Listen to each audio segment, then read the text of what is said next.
today's the chapter of wave motion.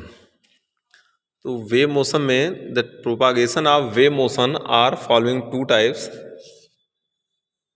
हम लोग पढ़ेंगे वेव मोशन में। तो प्रोपागेशन ऑफ वेव जो ट्रेवल करता है वो टू टाइप से, एक ट्रांसवर्स वेव और सेकेंड जो है लॉन्गिट्यूडनल वेव।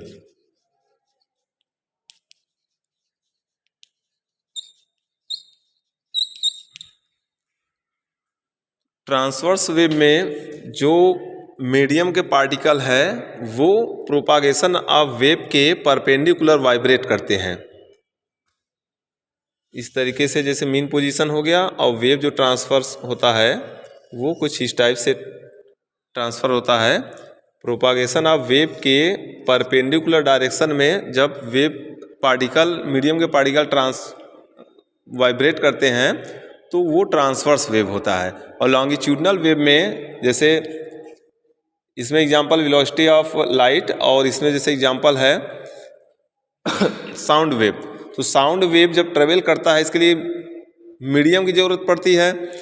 तो मीडियम जैसे एयर पार्टिकल है तो एयर पार्टिकल डिस्टरबेंस को लेता है और आगे वाले पार्टिकल को डिस्टरबेंस देकर अपने मीन पोजीशन पर वापस लौटाता है। तो इसमें जो मीडियम का पार्टिकल है कहीं कहीं पे उसकी डेंसिटी मैक्सिमम हो जाती है और कहीं पे डेंसिटी मिनिमम होती है। तो मैक्सिमम और मिनिमम के हिसाब से जब वेव ट्रांसफ़र होता है तो कंस्ट्रक्शन रियर फ्रैक्शन इस टाइप में वेव प्रोपागेट होता है। तो ट्रांसवर्स वेव में जैसे एग्जांपल ले रहे हैं, ट्रांसवर्स वेव में wave motion in a string. मान लीजिए एक स्ट्रिंग में कैसे वेव का मोशन होता है ट्रांसवर्स वेव में, इसका एग्जांपल एक मेल्डिज एक्सपेरिमेंट द्वारा किया गया है। तो उसको हम यहाँ पे बता रहे हैं किस तरीके से वेव का प्रोपागेशन होता है। तो इसमें जो वेलोसिटी होती है वो वेलोसिटी प्रोपोर्शनल होता है स्ट्रिंग में जितना टेंशन क्रिएट होता है। Velocity is proportional to the tension of the string. और टेंशन किस लिए होता है? क्योंकि ये इलास्टिसिटी प्रॉपर्टी को शो करता है। तो ट्रांसवर्स वेव में इलास्टिसिटी प्रॉपर्टी शो करता है जो स्ट्रिंग में टेंशन क्रिएट होता है, और दूसरा डिपेंड करता है इसके मास पर यूनिट लेंथ में। अगर इन दोनों को कंबाइन कर दें ट्रांसवर्स वेव में तो भी हमारा जो प्रोपोर्शनल हो जाएगा टी और यम के। यम मास पर यूनिट लेंथ है, यानी v इक्वल टू कॉन्स्टेंट के और टी यम।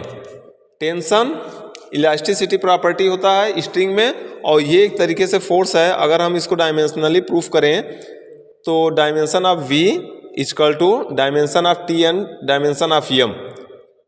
तो v का डायमेंशन यल टी के power -1 equal to k constant है, टेंशन के पावर a मान लें और मास के पावर b। Question number 1। तो tension is just like a force. Force की डायमेंशन m l t के पावर -2 और मास पर यूनिट लेंथ यानी m बाई यल की पावर b। इसको सॉल्व कर लेते हैं तो m a रहेगा। तो m यल के पावर -2 के होल पावर हो जाएगा a, और m यल के पावर -1 के पावर b। तो दोनों तरफ के कोफिशिएंट को अगर इक्वेट करें यल टी पावर -1, तो यहाँ पर मिलेगा जो वो a के पावर को कोफिशिएंट a के पावर को इक्वेट करें तो m के पावर a प्लस b, यानी a plus b equal to m इस तरफ है नहीं तो 0, इक्वेशन 1। और यल का पावर अगर देखें तो यल के पावर a है, यल के पावर -b, तो a minus b equal to 1। Question number 2।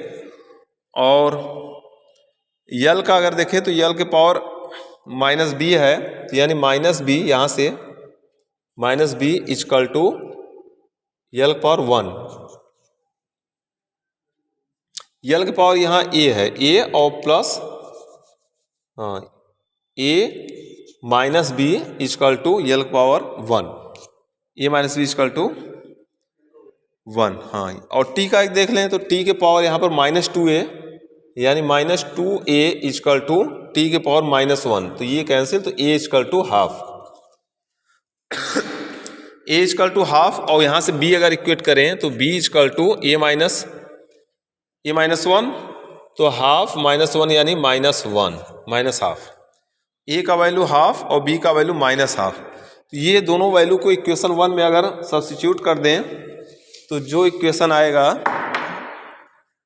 वो v इक्वल टू k को अगर 1 मान लें, कांस्टेंट k इक्वल टू 1, तो 1 t के पावर a का वैल्यू हाफ और m के पावर b का वैल्यू -हाफ, यानी जो वेलोसिटी मिलेगा वो इस स्क्वायर रूट में t बाई m।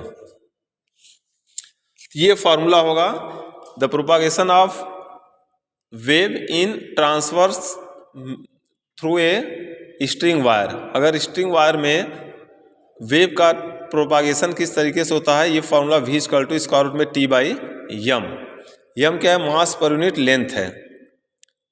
तो स्ट्रिंग में इस तरीके से वेव का प्रोपागेशन होता है। अगर हमें किसी सॉलिड मटेरियल की बात करें तो उसमें अगर वेलोसिटी देखें तो v इक्वल टू हो जाएगा स्क्वायर, ये m जो मास है, मास पर यूनिट लेंथ, ये काइनेटिक एनर्जी की वजह से है यहाँ पर, और t टेंशन जो है इलास्टिक प्रॉपर्टी ऑफ मटेरियल की वजह से है।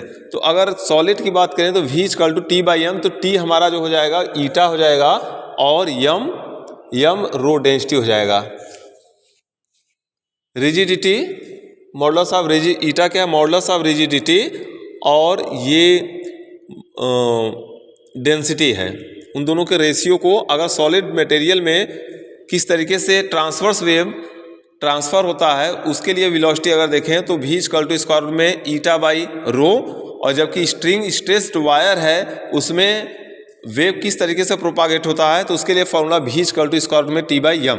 इसको मेल्डिज एक्सपेरिमेंट द्वारा हम लोग प्रूफ कर सकते हैं।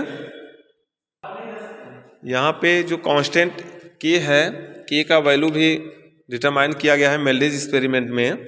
तो v इक्वल टू k का वैल्यू है 1/2L और स्क्वायर रूट में t by m। t tension है, फोर्स है, फोर्स जो है मास m पर लगने वाला gravitational force mg upon small m। तो इस फॉर्मूला से हम वेलोसिटी को डिटरमाइन कर सकते हैं बाय मेल्डिज एक्सपेरिमेंट, जिसको हम अभी दिखा रहे हैं प्रैक्टिकल के माध्यम से। ये है मेल्डिज एक्सपेरिमेंट जिसमें स्ट्रेस्ड वायर है और इसमें लूप बनता हुआ दिखाई दे रहा है ट्रांसवर्स वेव, प्रोग्रेसिव वेव के माध्यम से। यहाँ देख सकते हैं 3 लूप बन रहा है, एक यहाँ पर, एक यहाँ और एक यहाँ, और इसमें कोई पैन लटकाया गया है जिसमें मास m यहाँ पर लगाया जाएगा और इसका धागे का यूनिट लेंथ पर कितना मास है वो निकाल लेंगे। तो t बाई m फार्मूला से इसको डिटरमाइन किया जाएगा, प्रैक्टिकली प्रूफ किया जा सकता है कि एक स्ट्रेस्ड वायर में इस तरीके से वेव का प्रोपागेशन होगा। Thank you.